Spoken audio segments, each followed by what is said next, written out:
Hello everyone, it's me Regina. Welcome back to my new mini vlog,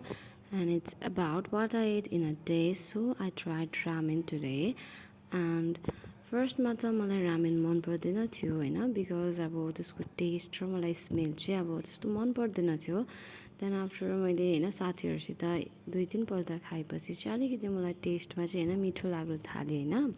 अन्त त्यसरी खाँदा खाँदा चाहिँ आज मैले यो भिडियो बनाउनु भनेर सोचेर चाहिँ भिडियो बनाएको र आज चाहिँ मैले चाहिँ होइन केटलमा चाहिँ रामेन बनाएको हस्टेल लाइफ चाहिँ तपाईँहरूलाई थाहा छँदै हुनुहुन्छ अब होइन कस्तो अब हरेक कुरा घरको जस्तै हुँदैन र हामीले अब एडजस्ट गर्नुपर्छ है नयाँ जग्गामा आएर र है अब घरबाट जति पनि बाहिर बस्नु भएको छ है उहाँहरूलाई चाहिँ थाहा होला अब है कस्तो हुन्छ लाइफ चाहिँ अब है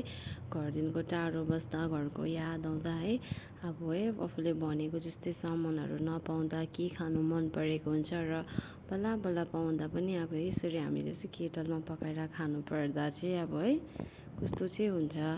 र अब यही हो अब बाहिर आएर बस्यो होइन अब हामीले चाहिँ आफूलाई इभल्भ गर्दै जानुपर्छ होइन कसरी चाहिँ अब हामीले जिन्दगीमा चाहिँ ग्रो गर्नुपर्ने है घरमै बसेर त अब हुँदैन त्यस्तो र गाइस आजको ब्लग चाहिँ होइन यहीँनिर अब एन्ड गरिदिउँ सानो मिठो गफमै होइन र अर्को पालि म अब तपाईँहरूको लागि एउटा नयाँ भिडियो लिएर आउने छु होइन र guys hope you guys all like this videos and please do follow my Facebook page होइन guys and do support me please र है मेरो रामेन पनि यतिमै सक्यो गाइज र बाई बाई सबैजनालाई एन्ड टेक केयर